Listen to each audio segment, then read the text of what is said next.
몇 달 동안을 내리 실험한 뒤에 과학계에 거의 폭탄이나 다름없는 충격적인 논문을 제출합니다. 안녕하세요.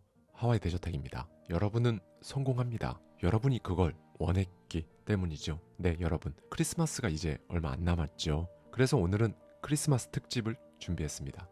사실 특집이라고 해서 엄청난 건 아닌데요. 크리스마스에 일어난 일로 자기 인생을 완전히 바꿨는데 한 명은 정말 불행해졌고 또 다른 한 명은 정말 경이롭고 행복한 인생을 살게 된 전혀 상반된 두 인생, 두 가지 삶을 말씀드리고자 합니다. 그러기 위해 데일 카네기의 또 하나의 명절을 가져왔습니다. 데일 카네기의 인생 경영론에 담겨있는 인사이트를 가져와서요. 저의 생각까지 더해서 오늘 여러분들께 이제는 나홀로 집에 쓰리지 말고요. 매년 크리스마스가 찾아올 때면 한 번씩 떠올리게 될 이야기를 말씀드리고자 합니다. 배경은 지금으로부터 무려 180년 전 런던입니다. 크리스마스 무렵에 런던에 책 한 권이 출간되었는데요. 많은 사람들이 이 책을 두고 세상에서 가장 훌륭한 책이라고 칭송했다고 해요. 그 책은 출간 당일 무려 1000부가 팔렸습니다. 출판사는 황급히 보름 안에 15,000부를 추가로 더 찍었어요. 그 이래로 이 책은 무수히 많은 판에 판을 거듭했고 지구상에 존재하는 거의 모든 언어로 번역되었어요. 심지어 당대에 가장 유력한 영향력을 행사한 사람 한 명이 있었거든요. 그 사람이 이 책의 친필 원고를 진짜 어마어마한 거액으로 사들입니다.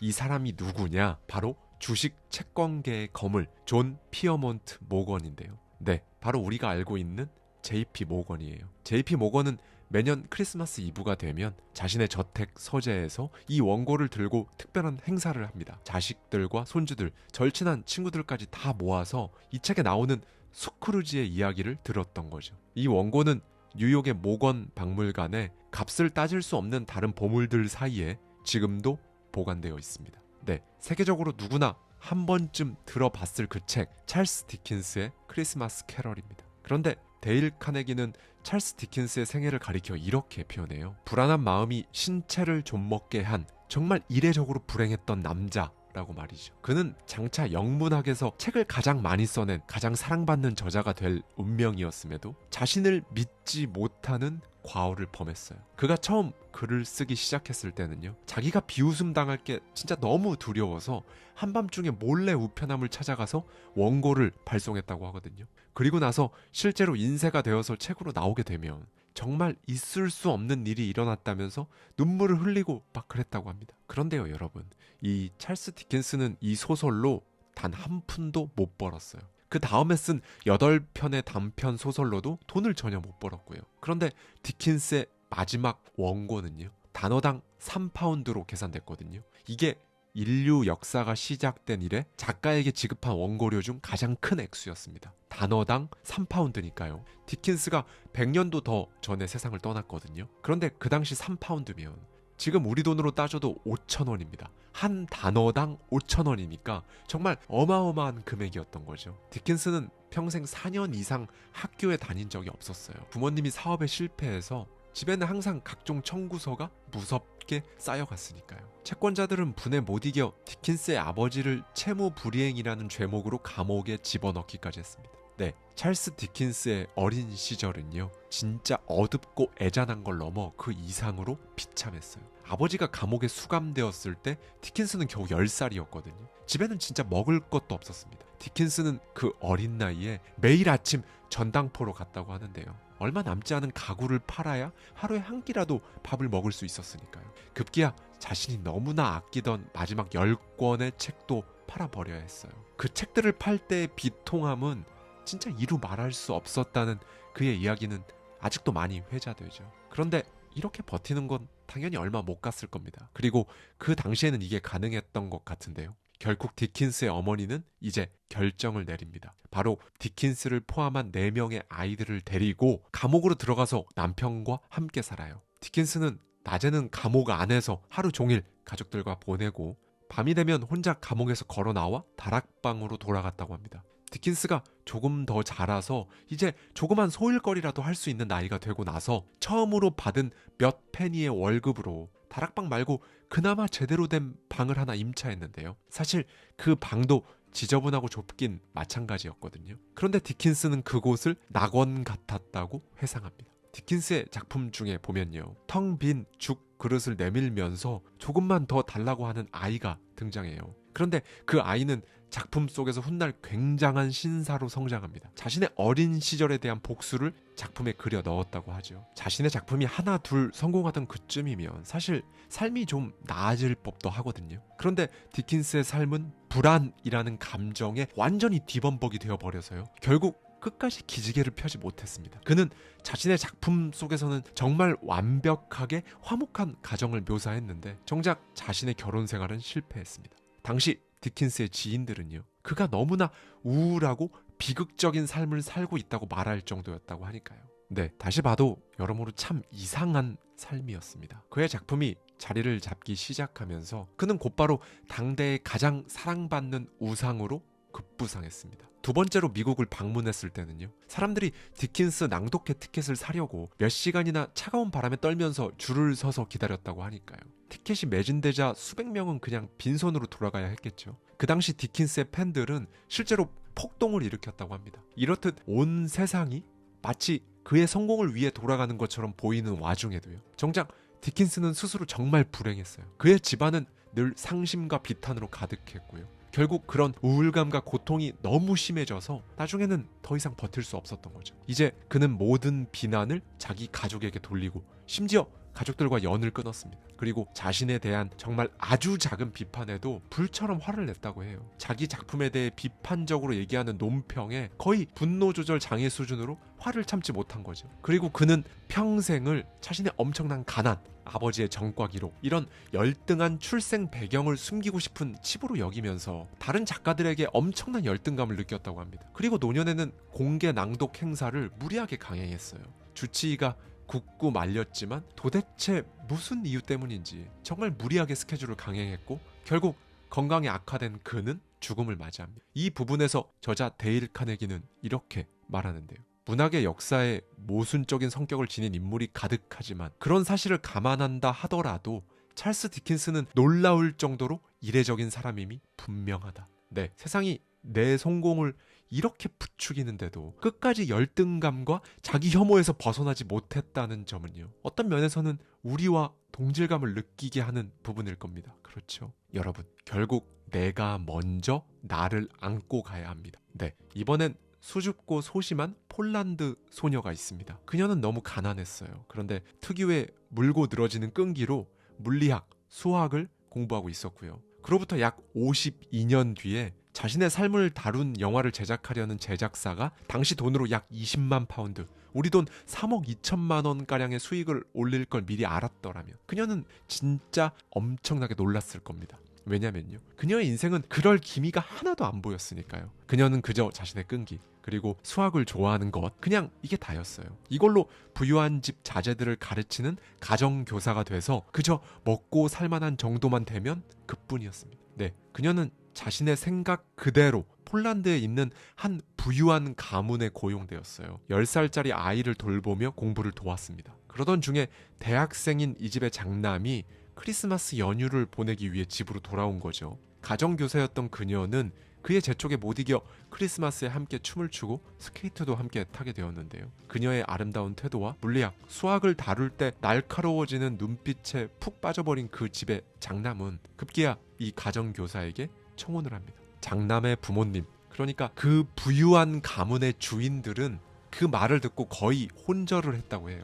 분노를 참지 못하면서 엄청나게 반대를 한 거죠. 그러니까 아침 드라마 같은 상황이 벌어진 겁니다. 고귀한 우리 가문의 장남인 내 아들이 돈 한 푼 없는 이 거렁뱅이에게 청혼했다고, 지위도 없고 남의 집에서 일해주는 이 아무것도 가진 것 없는 천한 사람에게. 이 말을 듣고 그녀는 정말 엄청나게 충격을 받았습니다. 원래도 소심하고 조용했던 성격이라 말 한마디 대꾸도 못하고 그 충격을 고스란히 아는 채로 살아야 했어요. 그녀는 결국 결혼에 대한 생각은 모두 접고 파리로 가서 공부하며 과학자로 살기로 결심합니다. 네, 사실 이만큼이나 모욕을 당한 이런 일이 그녀 인생에서 없었더라면, 생애 단 한 번도 받기 힘든 노벨상을 무려 2번이나 받은 유일무이한 인물의 탄생은 없었을 겁니다. 라듐을 발견해서 정말 수천 명의 암 환자들을 완전히 치유하거나 고통을 크게 덜어주는 일도 훨씬 더 뒤로 늦춰졌겠죠. 네, 바로 우리가 어린 시절 위인전에서 봤었던 퀴리의 이야기입니다. 이제 그녀는 곧장 파리로 가서 학업에만 열중해요. 당연히 친구도 없었죠. 그녀는 정말로 공부하지 못하는 시간은 모두 잃어버리는 시간이라고 생각하면서 자신이 유일하게 잘하는 그것에 사활을 걸었습니다. 저자는 퀴리가 이때 정말로 소위 사즉생의 마음으로 임했다고 당시를 표현하는데요. 사실 쉽지 않은 일이죠. 아니, 쉽지 않은 게 아니라 엄청나게 어려운 일이죠. 지금 자신을 갈아넣는 그 시간이 나중에 어떤 결과로 돌아올지 막막한 상황에서 그녀는 그냥 자기 자신을 믿고 간 겁니다. 당신은 여성 과학자에 대한 인식이나 환경도 갖춰지지 않았으니까 지금보다 훨씬 더 막막했을 거예요. 그녀는 가정교사로 일하며 저축한 얼마 안 되는 그 돈으로 무려 4년을 살았어요. 방세, 식비, 난방비, 대학 공부를 위한 돈을 모두 감당하려면 정말 극도로 절약해야 했습니다. 그녀의 집은 가스, 전기도 없었고요. 당연히 난방도 되지 않았습니다. 겨울에는 무감각한 손가락과 떠는 어깨를 애써 다독이며 수학 문제에 매달렸어요. 밤에 잠들기 전에는요. 저체온이 오는 걸 막으려고 수건, 베개, 시트, 여벌의 옷을 전부 꺼내서 침대 위에 올려놓았습니다. 그리고 정말 절박한 마음에 어떻게든 온기를 더해달라고 울면서 참에 들었고요. 한 번은 수업을 듣다가 기절했고요. 의식을 잃은 후에 다시 의식이 돌아오고 나서 며칠 동안 체리 몇 개, 무 한 단만 먹었다는 걸 담당 의사에게 실토했다고 해요. 그런데요, 여러분. 그녀가 수학 문제를 풀 때면, 그리고 학업에 열중할 때면 그녀는 진짜 어떤 깊은 열망에 사로잡혀서 자기가 지금 몇 끼를 굶고 있는지 그 굶주림에 전혀 동요되지 않았다고 합니다. 추위도 마찬가지고요. 그리고 3년 뒤 그녀는 프랑스에서 가장 저명한 과학자 중 한 명인 스쿠어도프스카라는 남자에게 유일한 사랑을 느끼고 결혼합니다. 이 부부가 가지고 있던 세속적인 물건이라고 할 만한 건 2대의 자전거가 전부였다고 해요. 그리고 다시 3년 뒤 그녀는 마침내 박사학위를 준비합니다. 결혼 후 그녀의 삶이 이렇다 할 만큼 나아진 건 아니었는데요. 그래도 혼자 있을 때 침대를 갖가지 옷으로 꽁꽁 싸매고 울면서 기도하다 잠들던 그때보다는 훨씬 더 따뜻한 삶이었다고 합니다. 네, 마침내 그리고 그저 조금 더 집중할 수 있었던 거예요. 박사학위를 얻기 위해서는 독창적인 연구를 하고 그 내용을 논문으로 완성해야 했으니까요. 그녀는 자신이 발견한 수수께끼에 대해 의문을 품으면 곧바로 연구를 거듭했어요. 그렇게 정말 수백 가지의 광물들을 검사하며 연구하던 그녀는 마침내 그 강력한 광선이 어떤 미지의 원소 때문에 발사된다는 결론을 내립니다. 그리고 이때부터는요, 이제 그녀의 남편도 그녀의 연구를 도와서 함께해요. 몇 달 동안을 내리 실험한 뒤에 부인과 남편은 과학계에 거의 폭탄이나 다름없는 충격적인 논문을 제출합니다. 우라늄의 방사선보다 200만 배 더 강력한 방사선을 지닌 금속을 발견했고, 이 광선은 오로지 엄청나게 두꺼운 납으로 만든 판으로만 막을 수 있다는 논문이었어요. 이 금속을 그들은 라듐이라 명명합니다. 그녀는 1903년 처음 노벨상을 받았어요. 그리고 1911년에는 화학 분야의 걸출한 업적으로 2번째 노벨상을 받습니다. 그리고는 자신이 끔찍하게 낡은 창고에서 흙바닥을 밟으며 연구에 매진했던 그 4년이 자기 인생에서 가장 행복했노라고 분명하게 말했습니다. 추위로 몸이 덜덜 떨리고 피로로 쓰러졌지만 스스로를 믿고 본인이 사랑하는 일에 모든 시간을 쏟아부은 날들이었던 거죠. 더 충격적인 건요, 그녀가 자신의 역사적인 이 발견에 대해 돈을 받지 않겠다고 선언한 겁니다. 당시 1902년 무렵에 그녀와 그녀의 남편은 그들의 업적으로 인해 나오는 큰 돈으로 부자가 될지 아니면 오로지 과학 연구에 충실한 삶을 계속 살지 결정할 수 있었거든요. 물론 당연히 그녀가 이전과 같은 궁핍한 삶을 계속 이어가야 했던 건 아니었죠. 그런데 그녀는 진심으로 정말 자신의 마음이 가장 편안한 삶을 선택했어요. 네, 그리고 그렇게 32년간을 원하던 삶, 경이롭고 행복한 삶을 살다가 1934년 그녀는 정말 행복하게 눈을 감았습니다. 네, 여러분, 크리스마스를 코앞에 두고 있는 오늘, 내면이 단단하지 못했던 어떤 남자, 그리고 정말로 단단한 내면을 가지고 명확하고 뚜렷한 목표를 가지고 살아간 어떤 여자의 이야기를 들어보셨습니다.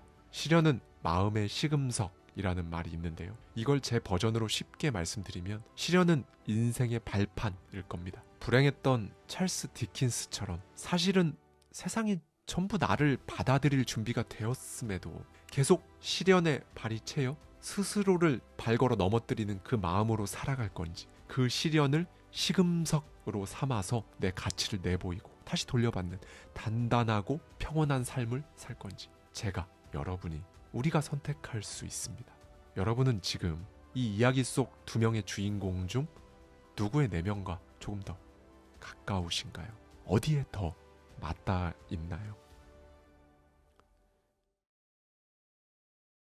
오늘날 우리는 총탄과 포탄이 막 날아드는 2차 세계대전, 그 먼지 자욱한 전장 위에 서 있는 것보다 사실 3배 더 위험한 상태로 우두커니 서 있는 겁니다.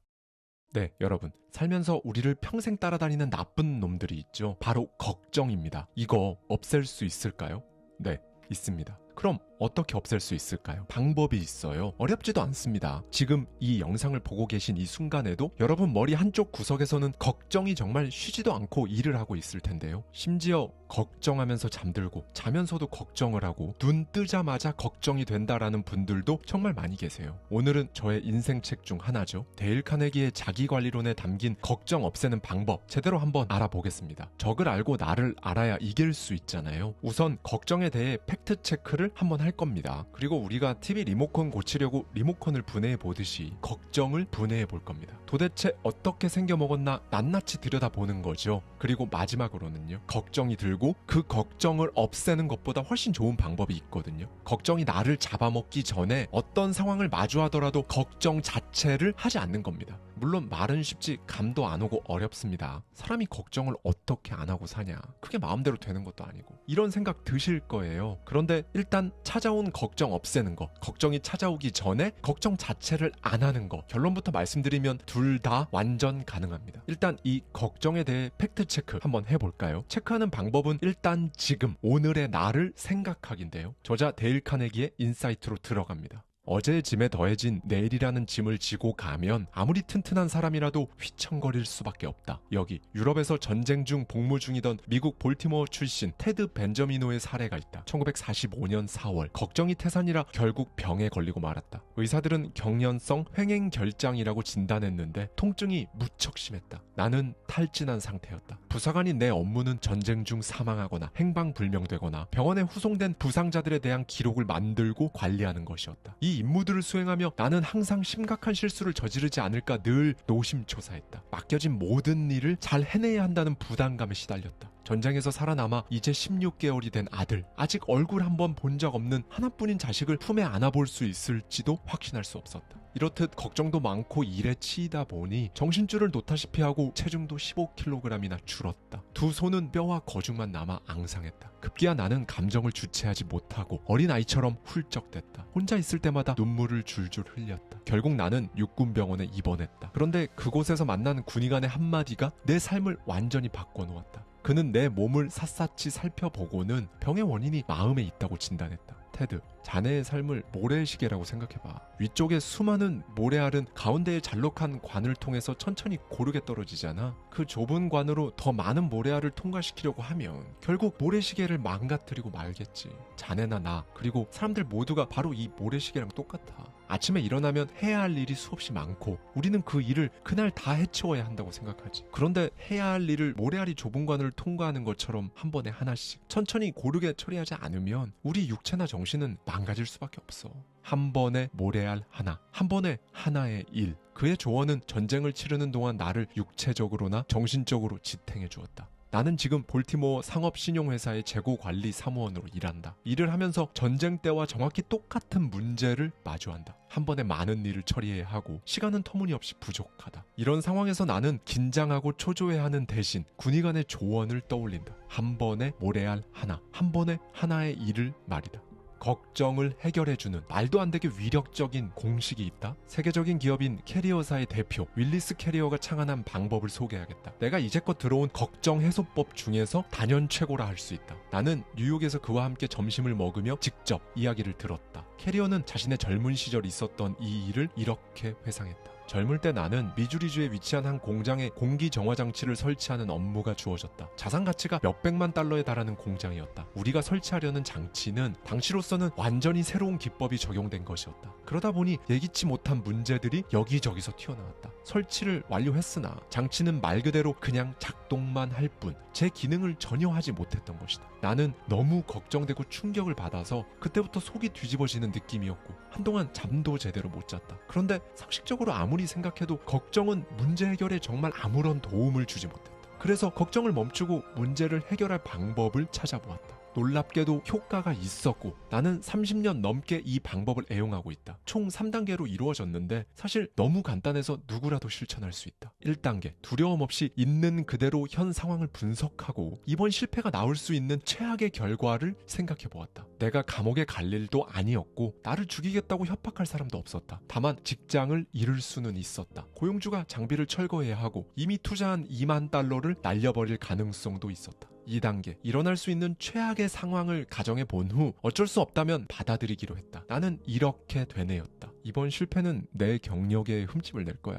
일자리를 잃을 수도 있어. 하지만 다른 일을 구할 수 있잖아. 물론 조건은 지금보다 나빠질 수 있겠지만 고용주 입장에서도 새로운 기술을 실험했다고 치고 2만 달러 정도의 손실은 감수할 수 있을 거야. 어차피 실험이었으니 회사 입장에서는 연구비로 충당할 수 있겠지. 일어날 수 있는 최악의 상황을 예상하고 어쩔 수 없다면 받아들이기로 결단하자 정말 놀라운 일이 일어났다. 순식간에 마음이 편해지면서 한동안 경험하지 못한 평화가 찾아온 것이다. 3단계, 그때부터 이미 마음속으로 받아들인 최악의 상황을 개선해보고자 침착하게 시간과 노력을 기울였다. 어떻게 하면 2만 달러에 달하는 손실을 줄일 수 있을지 고민했고 몇 번의 실험을 거쳐 장비에 5천 달러를 더 투자하면 문제를 해결할 수 있다는 사실을 발견했다. 그렇게 우리는 2만 달러를 잃는 대신 15,000달러를 더 벌었다. 계속 걱정이나 하고 있었다면 거둘 수 없었던 수익이었다. 걱정의 가장 나쁜 속성은 집중력을 파괴한다는 것이다. 걱정을 하면 마음이 오만 곳을 헤매고 다니느라 결단력을 잃어버리고 만다. 심리학적으로 보았을 때 윌리스 캐리어가 사용한 이 마법의 공식이 그토록 탁월하고 실용적인 이유는 무엇일까? 걱정이 짙은 안개처럼 우리 눈을 가려 아무것도 보지 못하게 만드는 상황에서 우리를 끄집어내기 때문이다. 그가 쓴 방법은 대지를 단단히 딛고 서게 하며 자신이 처한 상황을 직시하게 만든다. 상황과 기반을 모른다면 제대로 생각하는 일은 불가능하지 않겠는가? 걱정이 한 사람 인생을 어떻게 바꾸는가? 한 이웃이 굳이 우리 집까지 찾아와 우리 가족 모두 천연두 예방접종을 하라고 강권했다. 그는 뉴욕의 각 가정을 일일이 방문하는 수천 명의 자원봉사자 중 한 명이었다. 왜 이런 일이 벌어지는가? 뉴욕에서 8명이 천연두에 걸려 그중 2명이 사망했기 때문이다. 그러니까 800만 명이 넘게 사는 도시에서 2명이 죽은 것이다. 확률로 보면 0.00025%다. 나는 뉴욕에서 37년 넘게 살고 있지만 지금까지 걱정이라는 감정적 질병에 대비하라고 우리 집 초인종을 누른 사람은 단 한 명도 없었다. 지난 37년 동안 천연두보다 10,000배 넘게 피해를 준 병인데도 말이다.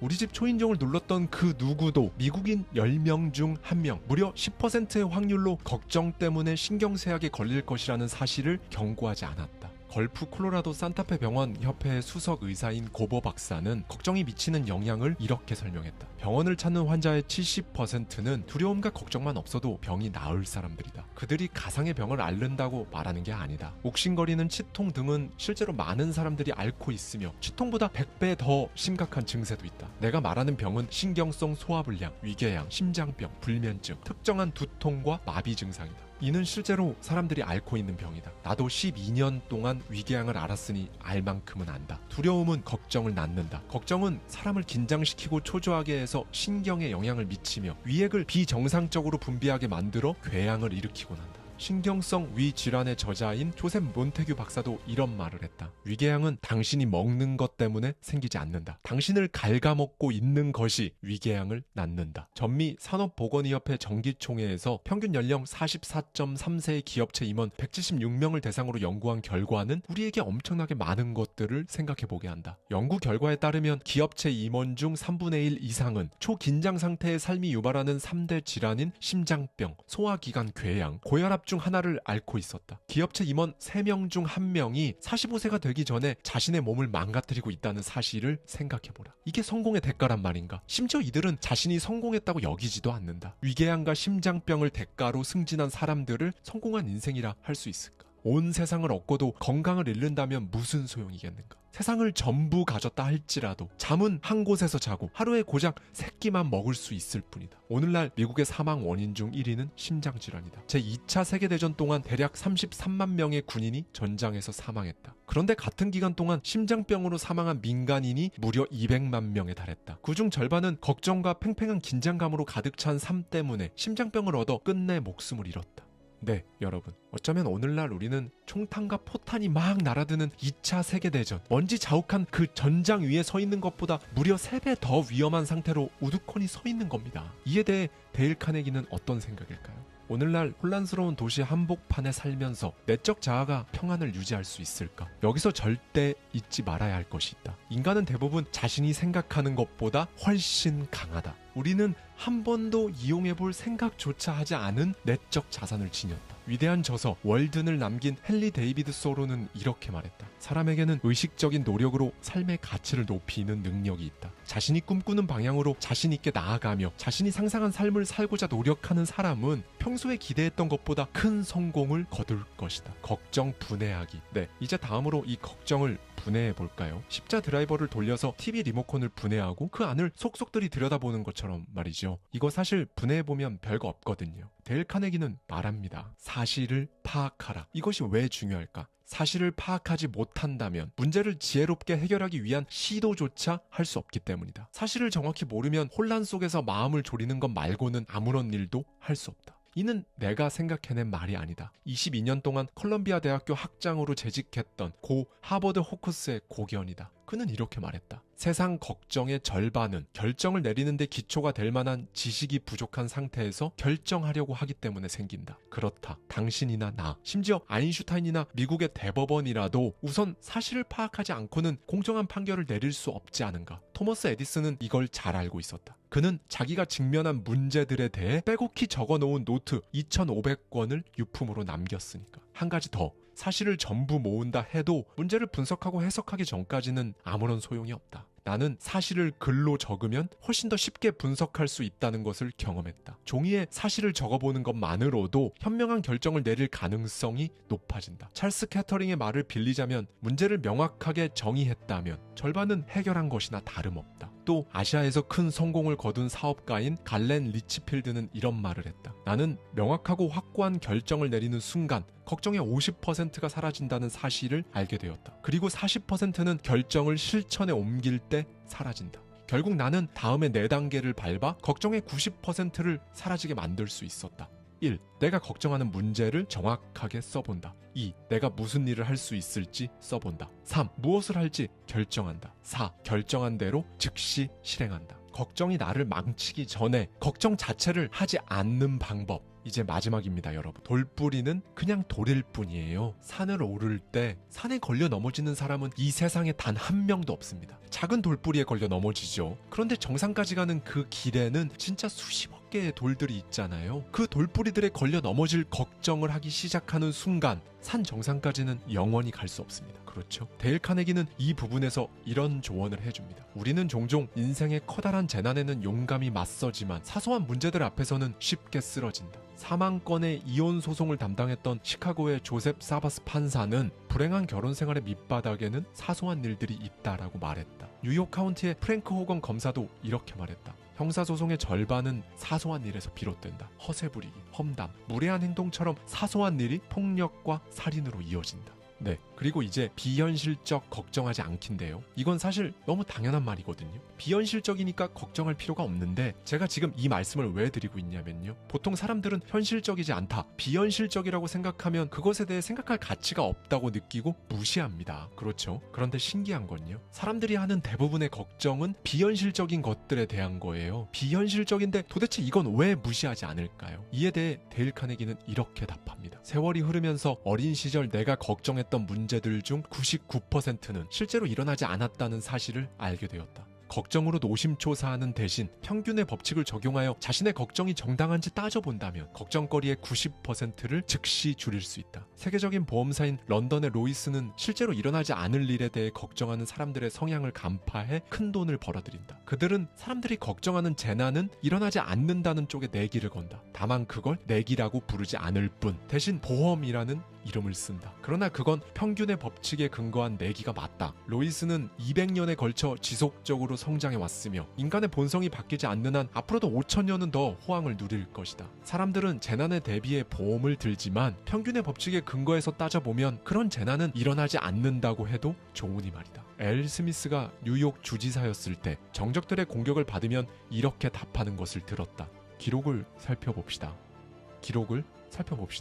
그런 다음 사실을 제시했다. 당신이 앞으로 어떤 일 때문에 걱정하게 된다면 그의 현명한 조언을 따르기로 하자. 기록을 살펴보고 당신을 안절부절 못하게 만들 만한 근거가 있는지 따져보는 것이다. 네, 여러분, 이제 불가항력적인 것들에 대한 걱정을 말씀드릴 건데요. 요즘으로 치면 전 세계적인 불황, 거시경제 흐름, 자산가치 하락, 인플레이션 같은 것들이겠죠. 저자는 말합니다. 가끔씩 네덜란드 암스테르담의 15세기 성당 유적에 새겨진 글귀가 떠오른다. 이미 그러니 어쩔 수 없다. 당신이나 나나 몇십 년을 사는 동안 정말 불가항력적인 상황을 수없이 마주하게 될 것이다. 그 상황을 불가피한 것으로 여기고 받아들여 적응하고 대처하느냐, 아니면 반발하면서 인생 망치고 결국 신경쇠약에 걸리느냐는 당신의 선택에 달렸다. 실제로 대부분의 시력을 잃었던 영국의 시인 존 밀턴은 이렇게 말했다. 앞을 볼 수 없어 불행한 것이 아니라 앞이 안 보인다는 사실을 받아들일 수 없는 것이 불행하다. 불가항력적인 일에 대해 걱정하기를 멈춘다면 우리는 그 에너지를 좀 더 풍부한 삶을 사는 데 쓸 수 있다. 불가피한 일과 싸우면서 동시에 새로운 인생을 만들어갈 만큼의 에너지를 지니고 있는 사람은 세상 어디에도 없다. 이것 아니면 저것을 선택해야만 한다. 자동차의 타이어가 길에서 그렇게 많은 충격을 받으면서도 버틸 수 있는 이유가 무엇일까? 타이어 제조사들은 길에서 받는 충격에 저항하는 타이어를 만들어 보았다. 하지만 얼마 쓰지도 않아 타이어가 갈기갈기 찢어졌다. 그 후 제조업자들은 충격을 흡수하는 타이어를 만들었다. 이 타이어는 제 기능을 했다. 당신이나 나도 마찬가지다. 삶이라는 험준한 길을 가는 동안 충격을 흡수하는 방법을 배워야만 좀 더 길고 편안한 여행을 즐길 수 있다.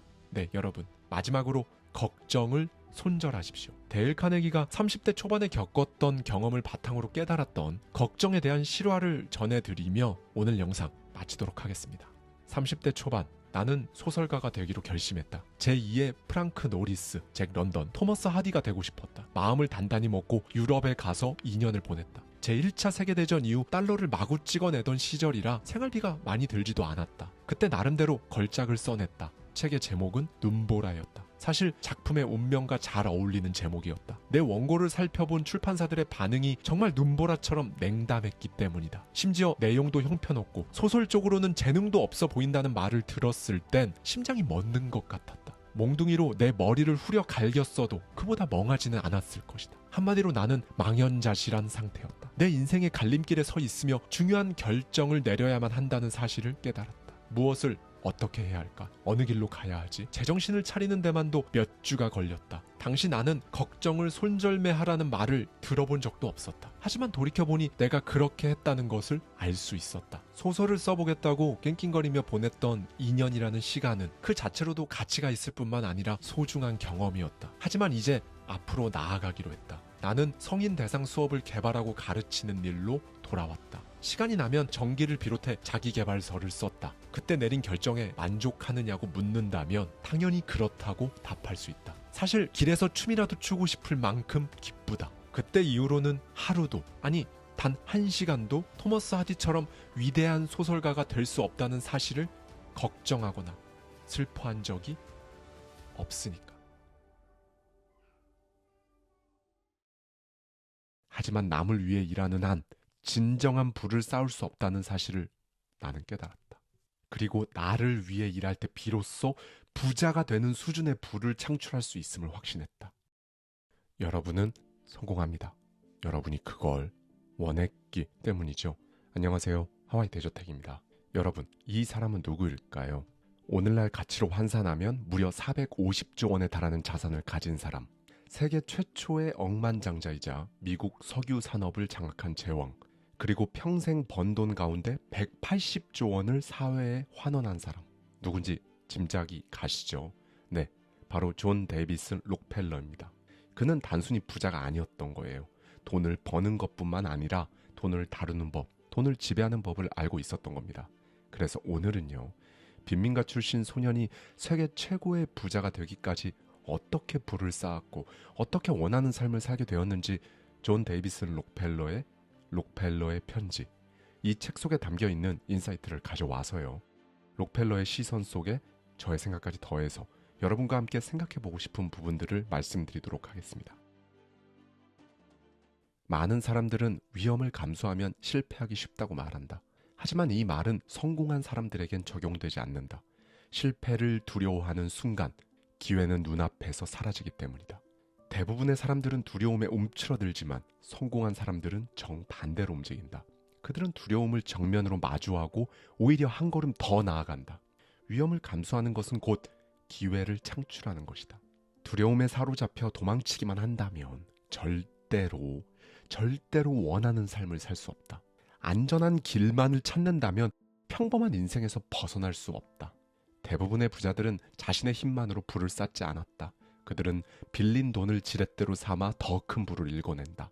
1달러를 투자하는 것보다 100달러를 투자하는 것이 훨씬 더 큰 수익을 창출할 수밖에 없다. 돈을 단순히 모으는 것이 아니라 돈을 움직이게 만들어야 부자가 된다. 부를 쌓고 싶은가? 그렇다면 안전한 길만 찾지 마라. 부의 세계에서 중요한 것은 무엇을 잃을 것인가가 아니라 무엇을 해야 하는가이다. 돈을 잃을까 두려워 주저워한다면 결국 아무것도 얻지 못한다. 승자는 두려움을 딛고 행동하는 사람이다. 무엇보다 자본은 기회를 만든다. 땅을 담보로 대출받아 더 넓은 지역을 소유할 수 있다면 주저할 필요가 없다. 자본을 적극적으로 활용하는 사람만이 시장을 장악할 수 있다. 나는 클리브랜드에서 정유업을 확장하며 최고의 자리를 차지했다. 당시 나는 그 과정에서 많은 빚을 졌고 사업체를 저당 잡히기까지 했다. 하지만 결국 성공했다. 왜? 위험을 두려워하지 않았기 때문이다. 성공하기 위해서는 어느 정도의 위험을 감수해야 한다. 아니, 더 정확히 말하자면 위험은 피하는 것이 아니라 지배하는 것이다. 많은 사람들이 동의할지는 모르겠지만 나는 인생이란 끝없이 저당 잡히는 과정이라고 생각한다. 젊음을 투자하고 시간과 노력을 담보로 미래를 산다. 하지만 그렇다고 하더라도 용기 있게 나아가지 못한다면 당신이 원하는 성공, 원하는 삶도 가질 수 없다. 이때 위험보다 더 중요한 것은 바로 정직함이다. 돈을 빌리는 순간 사업뿐만 아니라 신용까지도 저당 잡히게 된다. 신용은 사업에서 가장 강력한 무기이며 단 한 번의 잘못으로 모든 것을 잃을 수도 있다. 그래서 나는 약속과 계약을 신성하게 여겼으며 한 번 맺은 계약은 반드시 지켰다.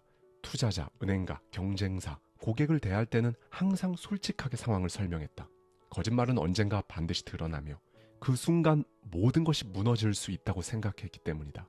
정직을 바탕으로 하지 않는 성공은 모래 위에 지은 성과 같기에 언젠가 무너질 수밖에 없다. 그렇기에 정직함은 사업에 있어서 단순한 덕목이 아니라 강력한 전략이다. 어느 날 정유 공장에 불이 나 막대한 피해를 입었던 적이 있었다. 피해 규모가 너무 크다 보니 보험사의 보험금도 받지 못하고 있었다. 회사 재건을 위해서는 추가 대출이 필요했지만 일부 은행들은 대출을 주저했다. 그러나 그때 나와 오랫동안 거래하며 신용을 쌓아왔던 은행가들은 주저하지 않고 금고를 열어주었다. 그것이 바로 신용의 힘이었고 결국 신용이 사업의 성패를 결정짓는다는 걸 절실히 깨닫게 되었다. 위대한 삶을 원한다면 위험을 두려워하지 마라. 부자가 되기를 원한다면 안전한 길만을 찾아 걸으려 하지 마라. 그리고 정직하고 신뢰받는 사람이 되어라. 그것이야말로 부를 쌓는 가장 확실한 방법이다.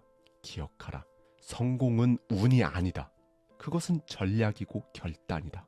많은 사람들은 출신과 환경이 인생의 결과를 결정한다고 믿는다. 하지만 나는 단언할 수 있다. 삶의 시작점은 결코 종착점을 결정하지 못한다. 중요한 것은 그 과정에서 어떤 태도를 갖고 어떻게 행동하느냐다. 나는 가난한 집에서 태어났다. 고등학교 시절 읽었던 책들은 모두 이웃집에서 빌린 것이었고 첫 직장에서 받은 주급은 고작 $5였다. 그러나 나는 끊임없이 노력했고 결국 거대한 석유 제국을 세웠다. 나를 잘 모르는 사람들은 행운아라 생각할지 모르지만 나는 인내심과 노력으로 나의 행운을 만들어냈다고 믿는다. 운은 준비된 자에게만 찾아오기 때문이다. 물론 기회는 누구에게나 동등하게 주어지지 않는다. 그래서 세상이 불공평하게 느껴질 수도 있다. 그러나 결과는 노력한 자에게 돌아간다. 역사를 보면 어려운 상황 속에서도 치열하게 싸워 성공한 인물들이 많다. 반면 특권을 누리던 사람들이 실패한 사례도 수없이 많다. 실제로 보스턴에서 부유층 17가구를 연구한 결과 그 자녀들이 부모의 부를 유지한 경우가 거의 없었다. 돈이 많다고 해서, 좋은 출신을 가졌다고 해서 성공이 반드시 보장되는 것은 아니다. 어느 날 필라델피아의 한 술집에서 누군가 이렇게 말했다. 그 사람은 백만장자야. 그러자 옆에 있던 다른 사람이 비웃으며 말했다. 아니, 그 사람은 2천만 달러를 물려받았는데 100만 달러만 남은 거야. 그렇다. 부자가 되는 것은 어렵지만 부자가 망하는 것은 너무나도 쉽다. 오늘날에도 수많은 부유한 집안의 자녀들이 부모가 쌓아 올린 부를 탕진하고 몰락하는 모습을 보게 된다. 가문의 번영과 성공이 자녀의 미래를 보장하지 않는다는 것은 부정할 수 없는 사실이다. 나는 부유한 환경에서 태어난 아이들이 오히려 생존 기술을 제대로 배우지 못하는 모습을 너무 많이 봤다. 그들은 모든 것이 준비된 상태에서 태어나기 때문에 스스로 살아남아야 한다는 절박함을 느끼지 못한다. 반대로 어려운 환경에서 자란 사람들은 자신의 삶을 구해야 한다는 압박 속에서 창의력과 능력을 키워낸다. 바로 그 절박함이 차이를 만든다. 아무런 이유 없이 돈을 쉽게 준다면 가장 빠른 방식으로 그 사람을 망치게 만들 수 있다. 돈을 그냥 받기만 한다면 노력할 이유도 도전할 필요도 못 느끼기 때문이다. 부모의 성공에 기대어 살아가는 의존적인 사람이 되게 해서는 안 된다. 진정한 행복은 스스로의 성취에서 온다. 노력하지 않는 사람은 진짜 행복이 무엇인지 알 수 없다. 많은 사람들이 부유하고 만족스러운 삶을 원하지만 정작 그 삶이 어디에서 비롯되는지는 모른다. 부와 행복은 단순히 호화로운 생활이나 좋은 혈통에서 나오는 것이 아니다. 그것은 자립적인 자신감에서 나온다. 자신의 힘으로 일어서고 도전하며 스스로의 가치를 증명하는 그 과정에서 진정한 성공과 행복이 피어난다. 진짜 부자는 돈을 많이 가진 사람이 아니라 스스로 살아갈 수 있는 능력을 가진 사람이다. 나는 당신이 스스로 길을 개척하는 사람이길 바란다. 앞으로 당신이 마주할 전투는 수없이 많을 것이다.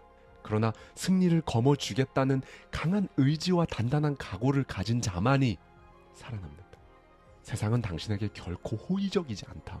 하지만 당신이 싸울 준비가 되어 있다면 반드시 승리할 수 있다.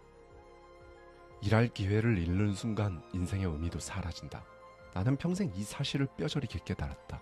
아니, 이게 도대체 무슨 말이냐고?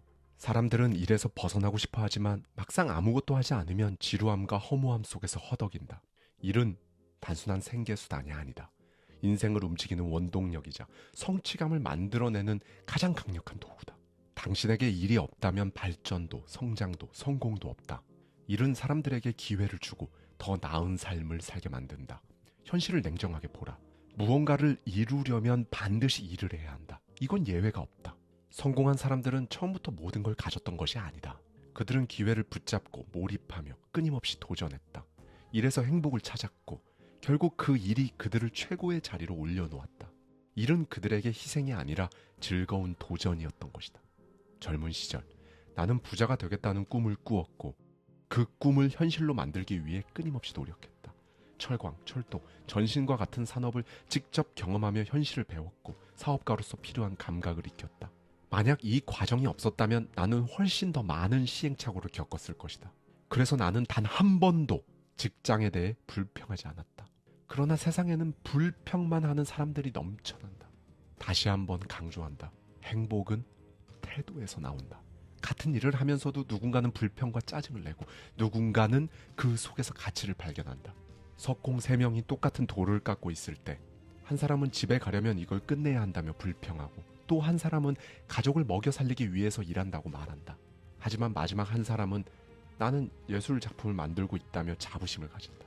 같은 일을 하더라도 어떤 태도로 임하느냐에 따라 삶이 천국이 될 수도 지옥이 될 수도 있다. 그렇다. 자신이 하는 일을 사랑하고 거기서 의미를 찾는 사람은 어디서든 행복을 느낀다. 하지만 이를 고통과 형벌로 여기는 사람은 결코 만족하지 못한다. 당신은 어느 쪽인가? 무엇보다 운은 가만히 앉아 기다리는 사람에게 찾아오질 않는다. 기회를 잡고 과감하게 행동하는 사람만이 운을 자신의 편으로 만들 수 있다. 많은 사람들은 운을 단순한 행운이라고 착각하지만 행운은 대담한 사람들을 선택한다. 운이 따르는 사람들을 한번 떠올려보라. 그들이 소극적인가? 아니다. 그들은 자신감 넘치고 과감하며 늘 기회를 향해 움직인다. 성공은 강한 자가 아니라 겁없이 도전하는 사람의 것이다. 결단력 있고 자신감 넘치는 사람을 싫어하는 이는 없다. 그런 사람들은 리더가 되고 조직을 이끌며 기회를 잡아 성취를 이룬다. 자신이 승자라고 믿는 사람은 승자처럼 행동한다. 진정한 용기는 무모함과 다르다. 용감한 사람은 어리석지 않다. 오만하지 않으며 철저한 계획과 분석을 통해 결정을 내린다. 이건 군사 전략과도 같다. 철저한 준비와 과감한 결단력이 강한 힘을 만들고 상대를 압도하는 무기가 되는 것이다. 내가 리마 유전을 인수하기로 결정했을 때 석유 산업은 불확실성에 휩싸여 있었다. 많은 이들이 석유의 미래를 비관했고 나의 비서들조차 주식을 팔아치우며 안전한 산업으로 이동하려 했다. 그러나 나는 두려움을 내색하지 않았다. 오히려 리더로서 신념을 가져야 한다고 생각했다. 리마에서 석유가 발견되었을 때 기존 방식으로 처리하기 어려운 특이한 냄새가 나는 원유였기에 사람들은 더욱 회의적이었다. 하지만 나는 확신했다. 이 유전을 통해 석유 시장에서 지배력을 확립할 수 있는 기회라고 말이다. 기회는 항상 두려움 속에 숨어 있다. 기회를 두고 머뭇거리는 사람은 절대 성공할 수 없다. 나는 이사회에서 단호하게 말했다. 이건 일생일대의 기회입니다. 리마에 투자해야 합니다. 그러나 보수적인 이사들은 반대했다. 물론 나 역시 그냥 막 밀어붙이진 않았다. 논리적인 설득을 통해 그들의 동의를 얻고 싶었다. 나는 확신을 잃지 않았고 반드시 성공할 거라고 믿었다. 이사회가 여전히 망설이자 결국 나는 이렇게 말했다. 리마의 석유는 우리에게 기회입니다. 이 기회를 놓치면 돌이킬 수 없어요. 그래서 제 사비를 투자해 2년간 위험을 감수하겠습니다. 2년 안에 성공하면 투자금을 돌려받고 실패하면 제가 모든 손실을 떠안겠습니다. 그 순간 반대하던 이사들 중 일부는 눈물을 흘리며 나를 바라봤다. 그중 한 명이 외쳤다. 록펠러 씨, 당신이 이 일을 해야 한다고 정말 그렇게 믿는다면 우리도 함께 하겠습니다. 마침내 우리는 리마에 대규모 투자를 진행했고 결과는 기대 이상이었다. 리마는 미국 최대 원유 생산 기지가 되었고 우리 회사는 석유 시장의 절대 강자로 자리 잡았다. 운은 기다리는 것이 아니다. 직접 찾아가서 붙잡아야 한다. 당신이 인생의 주인공이라는 사실을 깨닫고 더 대담하게 움직여라. 결단을 내리고 확신을 갖고 행동하는 순간 행운의 신은 당신을 향해 미소 지을 것이다. 내가 이룬 성공은 3가지 힘 덕분이다. 규칙, 경쟁, 그리고 협력. 규칙은 질서를 만들고 경쟁은 강하게 만들며 협력은 승리를 보장한다. 그래서 나는 협력을 전략적으로 활용했다. 처음부터 혼자 싸울 수 없음을 깨달았기 때문이다. 적을 만들기보다는 상황을 이용하는 법을 먼저 배워야 한다. 적을 알고 나를 알면 100번 싸워도 위태롭지 않다. 손자병법의 이 말처럼 승리하려면 때로는 적과도 손을 잡아야 한다는 것이다. 힘을 합치면 더 큰 목표를 향해 나아갈 수 있다. 하지만 협력은 단순한 우정이나 감정의 문제가 아니다. 협력은 온전히 이익을 위한 선택이다. 비즈니스에서 영원한 친구도 영원한 적도 없다. 나 역시 사업을 하며 수많은 동업자들을 만났다. 그들과 신뢰를 쌓았고 함께 거대한 부를 창출했다. 그러나 나는 언제나 냉철했다. JP 모건과 나의 관계가 그러했다. 나는 석유로 산업에 피를 공급했고 그는 금융과 철강을 지배하며 산업의 골격을 만들었다. 우리는 때론 협력자로, 때론 치열한 경쟁자로 함께했다. 서로를 견제하면서도 필요할 때는 손을 잡았다. 1907년 금융위기가 터졌을 때 시장은 혼란에 빠졌다. 은행들이 무너지고 경제는 붕괴 직전이었다. JP 모건은 은행을 구제하고 시장을 안정시키기 위해 뛰어들었다. 그때 나는 그를 도왔다. 그가 시장을 살릴 수 있도록 자금을 지원했다. 그 결과 금융위기는 진정되었고 우리 둘은 더 강해질 수 있었다. 경쟁자는 적이 아니다. 언제든지 최고의 협력자가 될 수 있다. 중요한 것은 언제 싸우고 언제 손을 잡을지 아는 것이다. 그래서 나는 협력자들을 존중하고 언제나 그들의 의견에 귀를 기울였다. 그리고 강요하거나 위협하지 않았다. 협력은 억압이 아니라 신뢰에서 나오기 때문이다. 이때 중요한 것이 하나 있다. 우정과 비즈니스를 혼동하면 안 된다는 것이다. 협력은 거래이지 희생이 아니기 때문이다. 자동차 왕으로 불리는 헨리 포드는 어느 날 나에게 이렇게 말했다. 야망이 없는 사람은 위협을 이룰 수 없다. 사람에게는 이루고 싶은 목표나 야망이 있어야 한다. 그렇지 않으면 방향타 없는 배처럼 실망, 실패, 좌절이라는 해변에 정처 없이 표류하게 된다. 나는 믿는다. 크고 분명한 목표가 있다면 부는 자연스럽게 따라온다. 그러나 목표가 없다면 남들이 벌이는 경쟁에 휘말리거나 눈앞에 부를 보고도 푼돈만 주게 될 뿐이다. 맨하튼 57번가에서 억만장자들과 어깨를 나란히 하기 전 나는 냉혹한 현실을 깨달았다. 가장 열심히 일하는 사람들이 대부분 가난하다는 사실이었다. 우리는 흔히 부자가 되려면 열심히 일해야 한다는 말을 듣지만 나는 그 말을 신뢰하지 않았다. 오히려 그것은 거짓이었다. 나는 궁금했다. 왜 가난한 자들은 그렇게 열심히 일하는가? 그 이유는 단순했다. 그들은 남을 위해 일하고 있었기 때문이다. 그들은 자신의 시간과 에너지를 다른 사람의 부를 위해 쏟아붓는다. 그들이 힘겹게 번 돈은 결국 다른 누군가의 주머니로 흘러들어갔다. 그 깨달음은 나를 움직였다. 나는 목표를 세웠다. 인류 회사에서 인류 직원이 되어 최고의 경험을 쌓고 자본을 모아 나만의 사업을 일으키겠다고 다짐했다. 남을 위해 일하는 것이 아니라 나 자신을 위해 일하기로 결심한 것이다. 그러나 현실은 녹록지 않았다. 나는 여러 차례 큰 기업에 지원했지만 번번이 실패했다. 하지만 포기하지 않았다. 그리고 마침내 1855년 9월 26일 선적 회사인 휴일 앤 터틀 컴퍼니에 취직할 수 있었다. 나는 월급 받는 것에 안주하지 않았다. 월급쟁이로 남은 생을 살아갈 것이 아니었기 때문이다. 더 큰 목표를 향해 나아갔다. 그리고 3년 후 나는 남들보다 뛰어난 능력과 자신감을 쌓은 뒤 회사를 떠났다. 그렇게 클라크와 손을 잡고 클라크 앤 록펠러 컴퍼니를 창업했다. 물론 안정적인 직장에 머무르며 평생 먹고 사는 것도 가능했다. 하지만 남을 위해 일하는 한 진정한 부를 쌓을 수 없다는 사실을 나는 깨달았다. 회사를 운영하면서 자본이 자본을 부른다는 원리를 경험한 것이다. 그리고 나를 위해 일할 때 비로소 부자가 되는 수준의 부를 창출할 수 있음을 확신했다. 나는 완전한 경제적 자유를 원했다. 내가 원하는 방식으로 살고 내가 원하는 곳에 머물며 내가 원하는 사업을 확장할 수 있는 그런 자유를 얻고 싶었다. 그러기 위해서는 반드시 나만의 일을 찾아야 했다. 나는 신념을 가지고 사업을 키워나갔다. 그리고 마침내 석유 산업에서 기회를 포착했고 부자가 되었다. 그러나 그보다 더 중요한 것은 나는 더 이상 남을 위해 일하지 않는다는 사실이었다. 돈이 나를 위해 일하게 만들었다. 이것이야말로 진정한 부의 원칙이었다. 무엇보다 이제 나는 돈을 쫓지 않는다. 돈이 나를 쫓아오게 만들었다. 부자는 선택받는 것이 아니라 스스로 선택하는 것이다.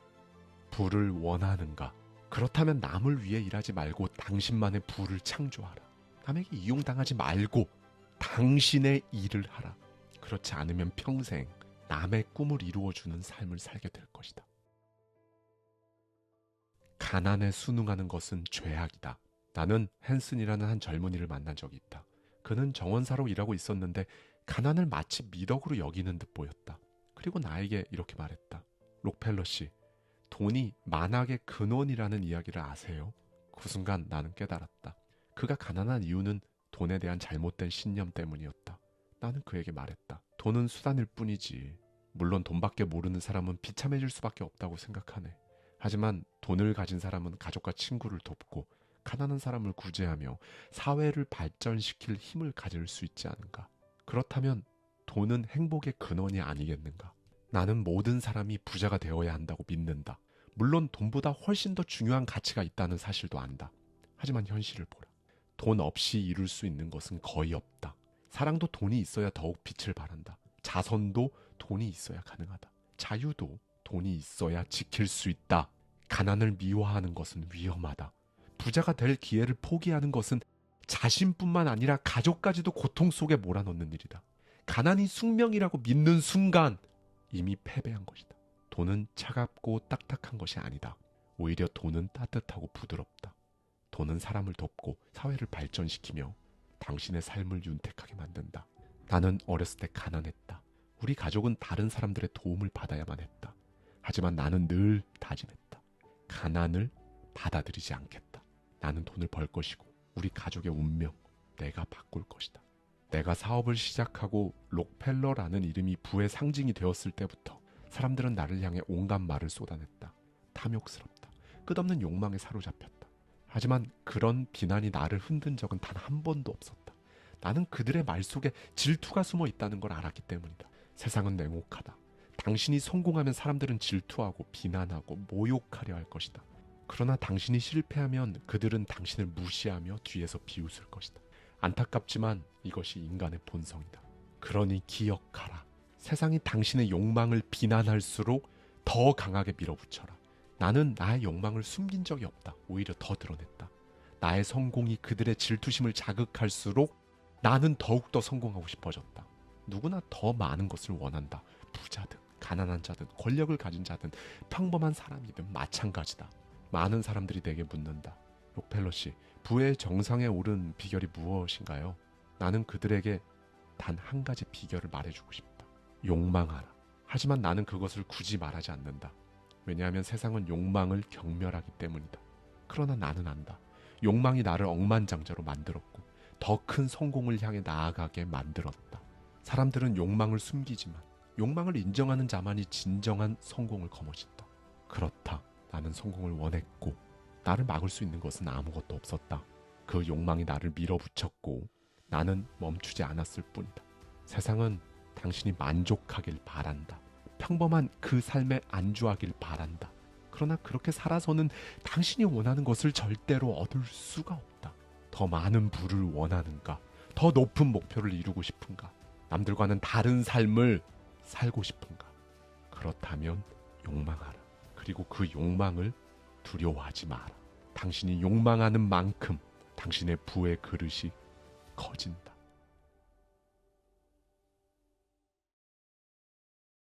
사람들은 실수 때문에 실패하는 것이 아니다. 온 힘을 다하지 않기 때문이다. 여러분은 성공합니다. 여러분이 그걸 원했기 때문이죠. 안녕하세요. 하와이 대저택입니다. 세계 최초의 억만장자 존 데이비슨 록펠러. 그는 급변하는 시대의 변화를 읽고 기회를 포착해서 산업을 재편한 말 그대로 거인이었는데요. 그런데 그가 남긴 유산은 돈만이 아니었습니다. 록펠러는 무려 47년 동안 자신의 아들에게 수많은 편지를 남겼어요. 그 편지에는 일과 부, 인생에 대한 통찰과 지혜가 담겨 있는데요. 그래서 오늘도 지난 시간에 이어서 존 데이비슨 록펠러의 편지, 이 책 속에 담겨 있는 인사이트를 가져와서요. 록펠러의 시선 속에 저의 생각까지 더해서 여러분과 함께 생각해보고 싶은 부분들을 말씀드리도록 하겠습니다. 강철왕으로 불리는 앤드류 카네기가 어느 날 갑자기 나를 찾아왔다. 그는 누구에게도 뒤처지는 걸 용납하지 않는 사람이었다. 그런데 그런 그가 나를 직접 찾아와 중요한 문제를 논의하자고 한 것이다. 나는 편안한 분위기를 만들었다. 그러자 카네기의 강철 같은 자존심도 서서히 녹아내리는 듯 보였다. 그는 곧장 본론을 꺼냈다.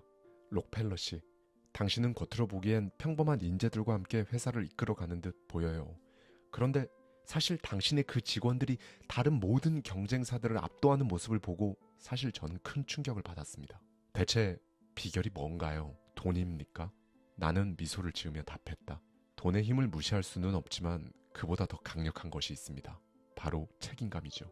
사람들은 흔히 아이디어가 행동을 만든다고 착각하지만 행동의 원천은 책임감이다. 우리 회사의 직원들은 항상 스스로에게 묻는다. 내 책임은 무엇인가? 어떻게 하면 더 잘할 수 있을까?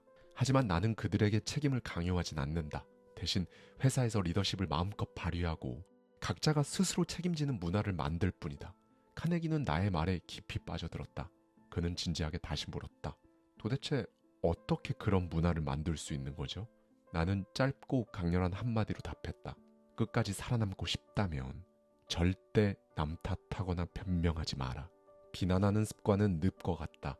일단 한 발 들이면 방향 감각을 잃고 결국 증오와 좌절 속에 갇힌다. 이 세상에 승리만 아는 장군은 없다. 누구든 좌절과 실패의 과정을 겪는다. 이때 중요한 건 불평하지 않는 것이다.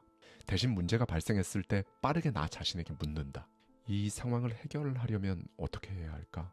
내가 할 수 있는 일에만 집중하는 것이다. 그리고 결정적인 질문을 던진다. 나의 책임은 무엇인가? 원점으로 돌아가 나의 역할을 정직하게 평가하고 절대로 남에게 책임을 묻지 않는다.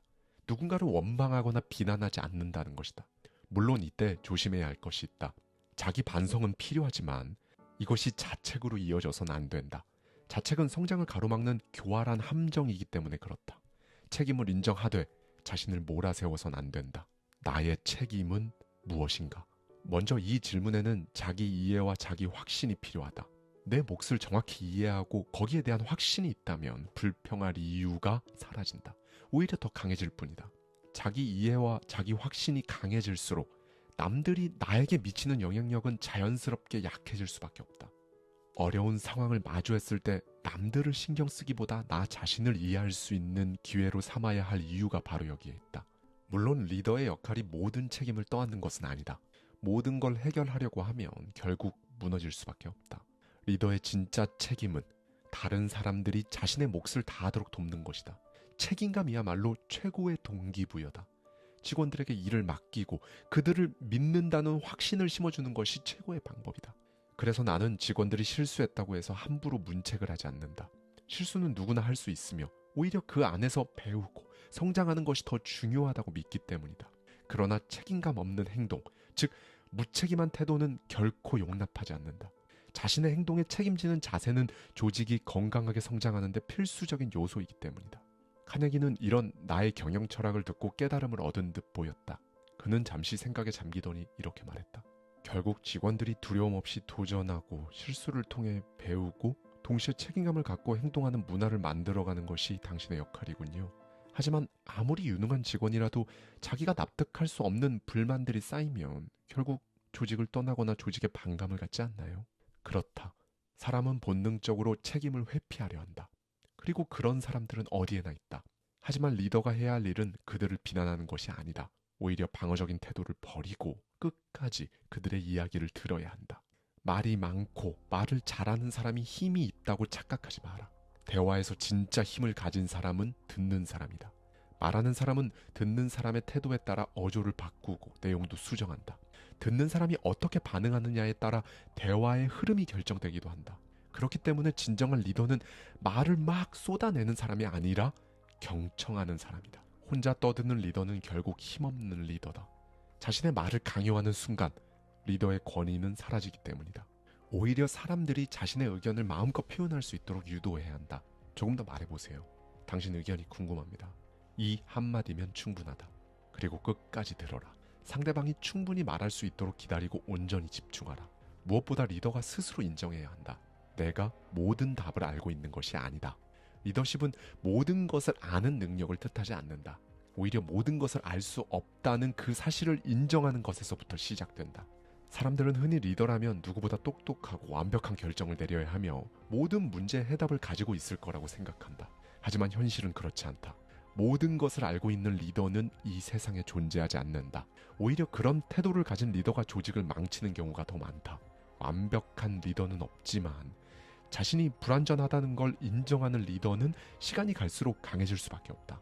나 역시 사업을 하면서 잘못된 확신이 독이 된 순간을 많이 겪었다. 내가 모든 걸 알고 있다고 믿는 순간 더 이상 배우질 않게 된다. 직원들의 의견을 무시하게 되고 문제를 혼자서 해결하려고 하면서 조직은 서서히 독선적인 분위기로 변한다. 직원들은 생각하는 것을 멈추고 의욕도 창의성도 사라지고 단순한 지시 수행자로 전락한다. 결과적으로 리더는 자신만의 세계에 갇히고 조직은 유연성을 잃고 무너질 수밖에 없다. 반대로 좋은 질문을 던지는 리더는 조직에 활력을 불어넣는다. 질문을 통해 사람들은 스스로 생각하게 되고 새로운 가능성을 발견하며 더 나은 해답을 만들어간다. 그렇다. 조직을 성장시키는 것은 정답이 아니라 끊임없는 질문이다. 질문이 조직을 성장시키는 원동력이 되고 질문이 곧 책임감을 만든다. 함께하는 사람들을 지시로 움직이게 하지 마라. 지시는 일시적인 행동을 만들어낼 뿐이다. 하지만 제대로 된 질문을 던지면 사람들은 스스로 움직이게 된다. 지시받은 사람은 지시받은 만큼만 하지만 스스로 결정한 사람은 최선을 다한다. 완벽한 리더가 되려 하지 마라. 가능하지도 않다. 함께 성장하는 리더가 되는 것, 그것이 결국 조직을 강하게 만드는 유일한 길이다. 한번 상상해보자. 교향악단의 지휘자가 관객을 향해 고개를 돌린 채 연주자들을 등지고 혼자 지휘를 시작한다. 무슨 일이 벌어질까? 당연히 최악의 공연이 되고 말 것이다. 지휘자는 오케스트라의 중심이다. 연주자들을 조율하고 그들의 연주를 극대화하는 것이 그의 역할이다. 그러나 그들을 외면하는 순간 음악은 엉망이 된다. 이것이 바로 리더십의 본질이다. 모든 리더는 교향악단의 지휘자와 같다. 회사를 이끌고 직원들을 동기부여하며 최고의 성과를 이끌어내야 한다. 그러나 많은 리더들은 이 기본 원칙을 망각한다. 직원들을 존중하지 않으면 직원들 역시 회사에 충성하지 않는다. 그들은 회사를 떠나거나 최소한의 일만 할 뿐이다. 한 사람이 1000명을 지휘할 수 있어도 1000명의 마음을 모아야 전쟁에서 승리한다. 사람들은 본능적으로 자신이 존중받고 있다고 느낄 때 더 열심히 일한다. 그래서 나는 직원들에게 최고의 대우를 해준다. 그 어떤 석유 회사보다 높은 급여를 지급하고 그들의 미래를 보장하는 연금 제도를 운영하며 매년 연봉 협상의 기회를 보장한다. 이건 단순한 혜택이 아니다. 직원들에게 회사를 자신의 일처럼 여기게 만드는 하나의 전략이다. 직원들은 돈만으로 움직이지 않는다. 그들은 인정받고 성장하고 가치 있는 일을 하고 싶어 한다. 이것이 충성심을 만들고 최고의 성과를 이끌어내는 원동력이다. 때론 나는 직원들의 숨겨진 잠재력을 찾아내는 탐정과도 같다. 어떤 사람은 협상에 강하고 어떤 사람은 조직을 조율하는 데 뛰어나며 어떤 사람은 창의적인 해결책을 찾아내는 데 탁월하다. 훌륭한 리더는 이 재능들을 발견하고 적재적소에 배치한다. 앞서 언급한 강철왕 앤드류 카네기, 그에게 성공이란 끝이 아니라 새롭게 시작하는 것이었다. 그래서일까? 그는 성공 비결에 대해 이렇게 말하곤 했다. 끝은 시작일 뿐이다. 나는 그의 말에 깊이 공감한다. 성공은 딱 한 번의 도전으로 완성되는 것이 아니다. 그것을 유지하고 수정하고 확장하고 더 큰 목표로 나아가는 것이 진정한 성공이다. 이를 위해서는 세 가지 전략이 필요하다. 카네기 역시 이것을 알고 있었다. 1. 기회를 포착하라. 기회가 보이면 즉시 움직여라. 사업이든 전쟁이든 가장 먼저 움직이는 자가 승리를 거머쥔다. 처음부터 시장과 경쟁 구도를 철저히 분석해야 한다. 어떤 기회가 올지 예측하고 기회가 보이면 주저없이 달려들어야 한다. 하지만 많은 사람들은 완벽한 기회만을 기다리며 망설인다. 현실에서 완벽한 기회? 극히 드물다. 때로는 두 번째, 세 번째로 좋은 기회라도 잡아야 한다. 기회란 언제나 불완전한 모습으로 다가온다. 그 불완전함을 보완하고 자신에게 유리한 환경으로 바꾸는 것이 바로 능력이다. 2. 상대를 파악하고 내 강점으로 활용하라. 경쟁에서 승리하는 가장 확실한 방법은 상대를 정확히 파악하는 것이다. 카네기가 아무리 강력한 철강업계 거물이라 해도 약점은 있었다. 그는 스스로를 과신했고 변화에 둔감했다. 그는 광산업을 하찮게 여기며 철강 산업만이 미래라고 믿었다. 그러나 철강은 원재료 없이는 무용지물이다. 나는 그 틈을 노렸다. 철광석 사업을 장악하며 그의 가장 중요한 공급망을 장악했다. 결과는 어땠을까? 카네기는 결국 나에게 도움을 요청했다. 경쟁에서 상대가 두려움을 느끼는 순간 이미 승패는 결정된 것이다. 약점은 누구에게나 있다. 하지만 그 약점을 먼저 발견하고 나의 강점으로 바꾸는 사람이 성공한다. 3. 반드시 이긴다는 태도를 가져라. 성공한 사람들에게는 한 가지 공통점이 있다. 그들은 끝까지 이기겠다는 그 태도를 버리지 않는다. 약한 마음가짐으로는 절대 승리할 수 없다. 윤리적인 한계를 넘지 않는 선에서 가장 강력하고 과감한 선택을 해야 한다. 사업은 결국 기회를 빼앗고 빼앗기는 치열한 싸움이다. 살아남기 위해서는 냉정한 결단력과 강한 추진력이 필요하다. 그러나 그와 동시에 대담한 태도를 가져야 한다. 나는 무엇이든 할 수 있다. 나는 반드시 이긴다. 이 확신이 있어야 한다. 고래도 삼킬 수 있다는 신념이 없다면 결코 큰 성공을 거둘 수 없다. 사람들은 실수 때문에 실패하는 것이 아니다. 온 힘을 다하지 않기 때문이다. 자기 한계를 극복하려 하지 않기 때문이다. 카네기의 끝은 시작일 뿐이라는 말은 단순한 철학이 아니다. 그것은 끊임없는 도전과 성공을 이어가는 강한 자들만이 가질 수 있는 사고방식이다. 성공한 사람들은 작은 성공을 발판으로 더 큰 성공을 만든다. 그리고 결코 멈추지 않는다. 어제의 성취를 발판 삼아 더 높은 곳을 바라본다. 진짜 성공은 정점에서 끝나는 것이 아니라 그 정점을 새로운 출발점으로 만드는 것이기에 그렇다. 끝을 두려워하지 마라. 그것이 곧 더 큰 시작이 될 것이기 때문이다. 내가 시카고 대학교를 설립하며 바란 것은 단 하나였다. 젊은 세대에게 더 나은 미래를 만들어주는 것. 이것이 내 인생에서 가장 현명한 투자였다고 확신한다. 나는 시카고 대학교의 학생들에게 이렇게 말했다. 성공은 학력이나 가정 환경이 결정하는 것이 아닙니다. 성공은 생각의 크기에 달려 있어요. 생각의 크기가 곧 성공의 크기를 결정합니다. 그렇다. 성공한 사람들과 그렇지 못한 사람들의 차이는 환경이 아니라 사고방식에서 비롯된다. 어떤 사람이 될 것인가, 어떤 삶을 살 것인가는 오직 자신이 하는 생각에 달려있다. 자신을 어떻게 생각하느냐가 곧 운명을 결정하는 것이다. 그렇기 때문에 인생에 있어서 가장 중요한 것은 자기 자신을 소중히 여기고 자기 비하를 극복하는 일이다. 절대로 자신을 싸구려로 취급해서는 안 된다. 자신을 과소평가하는 순간 세상도 당신을 하찮게 대하기 시작할 것이다. 수천 년 동안 철학자들은 우리에게 이렇게 말했다. 너 자신을 알라. 그러나 많은 사람들이 자신을 평가할 때 나쁜 점만 본다. 물론 단점을 아는 것도 중요하다. 그러나 단점에만 집중하면 결국 스스로를 무가치한 존재로 여기게 된다. 사람은 본능적으로 스스로를 어떻게 생각하는지에 따라 행동한다. 자기가 부족하다고 믿으면 실제로 부족한 모습을 보이게 된다. 이런 자기 평가는 절대 숨길 수 없기 때문이다. 생각이 행동을 정하고 행동이 남들의 시선을 바꾼다. 이 법칙에는 단 한 명의 예외도 없다. 세상은 냉정하다. 자신을 하찮게 여기면 세상도 당신을 무시한다. 반대로 스스로 존중받을 가치가 있다고 믿는 사람은 세상도 존중한다. 예를 들어보자. 거리에서 술에 취해 비틀거리는 사람이 있다. 자기 몸을 제대로 가누지 못할 정도로 술에 취해 있다. 이리저리 몸을 흔들며 지나가는 사람들에게도 피해를 준다. 사람들이 이 사람을 존중할까? 그렇지 않을 것이다. 왜냐하면 그 사람 스스로가 자신을 소중하게 여기지 않았기 때문이다. 자신을 소중히 여기지 않는 사람은 이렇게 말한다. 나는 뭐 딱히 잘하는 게 없어서 망할 것 같은데 내가 그걸 어떻게 해. 이런 생각을 하는 그 순간 패배가 결정된다. 그러나 강한 사람들은 이렇게 말한다. 나는 반드시 해낸다. 나는 그거 할 수 있어. 내 인생 내가 바꾼다. 이 차이가 결국 운명을 가른다. 다시 말하지만 사람은 자기가 생각하는 대로 된다. 평범한 사람은 평범한 인생을 살고 위대한 사람은 위대한 인생을 만든다. 이것은 운이 아니라 사고방식의 차이다. 성공하고 싶다면 당신 스스로를 성공한 사람처럼 대하면 된다. 중요한 사람이 되고 싶다면 당신 스스로 정말 중요한 사람이라고 믿어라. 세상은 당신을 있는 그대로 대하는 것이 아니라 당신이 자신을 대하는 방식 그대로 대한다. 그렇기 때문에 자신을 가장 가치 있는 존재로 대해야 한다. 성공한 사람들이 다 환경이 좋았던 것이 아니다. 그들은 자신의 가능성을 믿었다. 지금 눈앞에 놓인 그 현실만 보지 말고 더 큰 성공을 거둘 수 있는 가능성을 봐라. 그리고 자신에게 이렇게 물어라. 성공한 그 사람이라면 이 일을 어떻게 했을까?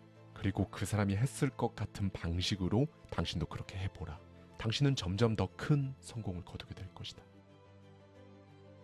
나는 지혜로운 사람들이 남긴 말을 항상 적어두고 기억하려고 노력한다. 한 현자는 이렇게 말했다. 교육은 여러 방면을 다루지만 당신에게 아무것도 가르쳐주지 않는다. 이 말의 의미는 명확하다. 아무리 위대한 철학도 아무리 실용적인 지식도 행동하지 않으면 아무런 가치가 없다. 그런데 아주 평범한 계획이라도 실행하고 발전시키면 완벽한 계획을 세우고 중간에 포기하는 것보다 훨씬 낫다. 왜냐하면 결국 실행한 사람만이 목표에 도달할 수 있기 때문이다. 하지만 불행히도 많은 사람들이 이 단순한 교훈을 깨닫지 못한 채 평범한 삶에 머무른다. 핑계를 찾고 실행보다 말을 앞세우며 그저 미루기만 한다. 기회가 오기를 기다려서는 안 된다. 먼저 움직여야 한다. 행동하지 않으면 정말 아무 일도 일어나지 않는다. 지식보다 중요한 것은 실행이다. 많은 사람들이 말한다. 경험 없는 지식은 쓸모없다고. 그러나 더욱 중요한 진실이 있다. 아무리 뛰어난 지식과 지혜도 행동하지 않으면 공허한 말일 뿐이다. 행동력이 부족한 사람들은 언제나 현상을 유지하려 한다. 지금 상황이 불만족스러워도 변화를 두려워한다. 나는 사업을 통해 깨달았다. 기회를 놓치면 그건 다른 사람 것이 된다. 이 단순한 진실을 이해하지 못한 사람들은 끝없이 미루고 타이밍을 기다리며 결국 아무것도 이루지 못한다. 무엇보다 세상은 당신을 마냥 기다려주지 않는다. 성공과 실패는 오직 당신 자신에게 달려있다. 완벽에 도달할 수는 없다. 그렇다면 지금 당장 시작하는 것이 최선이다. 성공에 있어서 기회를 잡기 위한 행동만큼이나 중요한 게 있다. 바로 사람이다. 나는 성공을 묻는 사람들에게 이렇게 말하곤 했다. 당신이 성공할 수 있을지 알고 싶은가? 당신의 친구를 나에게 보여줘라. 그러면 당신의 미래를 보여줄 수 있다. 그래서 나는 오래전부터 두 가지 유형의 사람들을 피했다. 1. 현재에 안주하는 사람들. 이들은 한결같이 말한다. 난 원래 이런 사람이야. 성공은 운 좋은 사람들한테나 가는 거지. 이런 사람들은 스스로의 한계를 정해놓고 평범함을 고집하며 도전의 중요성을 알면서도 실천하지 않는다. 하지만 진짜 문제는 환경이 아니라 그들의 태도다. 이들은 최선을 다하지 않고 스스로를 격려할 줄 모르며 부정적인 생각에 갇혀있다. 작은 생각을 하는 사람은 작은 인생을 살 수밖에 없다. 2. 끝까지 도전하지 못하는 사람들. 이들은 처음에는 성공을 바라며 열심히 노력한다. 그러나 진짜 성공의 순간이 다가오기 전에 스스로 주저앉는다. 이 정도면 충분하지 않을까? 굳이 위험을 감수할 필요가 있을까? 그들은 두려움 속에 산다. 실패할까봐 두렵고, 거절당할까봐 두렵고, 가진 걸 잃을까봐 두렵다. 이런 두려움이 그들을 평범한 인생에 가두어 버린다. 하지만 두려움을 이겨내지 않으면 절대로 성공할 수 없다. 왜냐하면 모든 성공은 도전의 결과이기 때문이다. 안전한 길을 찾고 있는가? 결국 아무것도 얻지 못할 것이다. 앞선 두 유형의 사람들은 전염성이 강하다. 이들과 가까이 하면 그들의 부정적인 사고방식이 스며든다. 불행하게도 세상은 부정적인 사람들로 가득 차 있다. 어떤 사람들은 스스로 성공하지 못할 뿐 아니라 다른 사람의 성공까지 방해하려 한다. 남이 더 높은 단계로 올라가는 걸 질투하며 기회가 오더라도 움켜쥐지 못하도록 조롱한다. 당신이 노력해서 무언가를 이루려고 하면 그들은 당신을 비웃고 업신여길 것이다. 그렇다고 해서 신경 쓰지 마라. 부정적인 사람들의 말은 그냥 자연스럽게 흘려보내라. 세상에는 당신이 성공하지 못하도록 발목 잡는 사람들이 정말 많다. 우리는 그 사람들이 부정적인 사람이 되는 걸 막을 수 없다. 하지만 그들의 영향을 받지 않을 수는 있다. 그들이 당신의 속도를 늦추도록 두지 마라. 그리고 패배자에게 조언을 구하지 마라. 미래가 없는 사람에게 미래에 대해 묻지 마라. 어려움에 부닥쳤을 때 가장 훌륭한 사람에게 도움을 구하라. 성공하고 싶다면 성공한 사람들에게 배워라. 성공하고 싶다면 성공할 수 있는 환경을 만들어라. 기억하라. 누구와 함께 하느냐가 당신의 미래를 결정한다. 한 젊은이에게서 편지를 받았다. 그는 부자가 되고 싶다고 했다. 그리고 나에게 이렇게 질문했다. 자본이 부족한데 어떻게 하면 부자가 될 수 있을까요? 나는 이 질문을 읽고 생각했다. 이 젊은이는 내가 그의 인생을 결정해 주길 바라고 있었다. 하지만 인생이란 누군가 대신 정해주는 것이 아니다.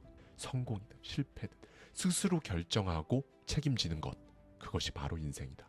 나는 그에게 답장으로 보냈다. 자본이 부족한 것이 문제가 아닙니다.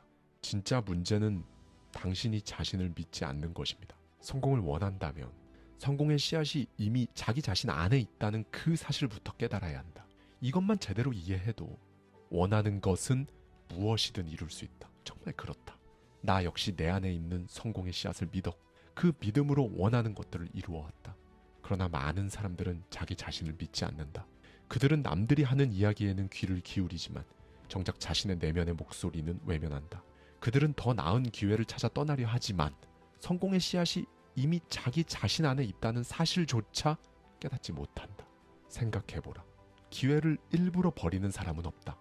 하지만 자기 자신을 믿지 않는 사람은 자신이 가진 모든 가능성을 버리는 것과 똑같다. 세상에는 부자가 되고 싶은 사람들이 넘쳐난다. 그러나 진짜로 부자가 되는 사람은 극소수다. 그 차이를 만드는 것은 단 하나. 자기 자신을 믿는가, 믿지 않는가. 돈이 없어서 성공하지 못하는 것이 아니다. 기회가 없어서 성공하지 못하는 것도 아니다. 자신을 믿지 못하는 것이 성공하지 못하는 가장 큰 이유다. 많은 사람들은 성공이 어딘가 저 멀리 있다고 생각한다. 그들은 항상 더 좋은 기회, 더 나은 환경, 더 많은 자본을 찾아 헤맨다.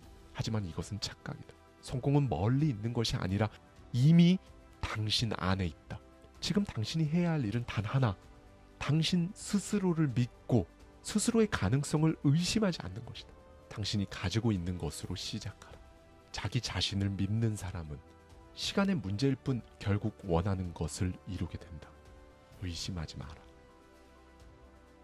성공은 이미 당신 안에 있다. 감사합니다. 지금까지 하와이 대저택이었습니다. 저와 함께 매달 한 권씩 책 속에 담긴 격렬한 통찰을 통해 한 단계 더 성장하고자 하는 분들은 아래 고정되어 있는 댓글을 참고해 주세요.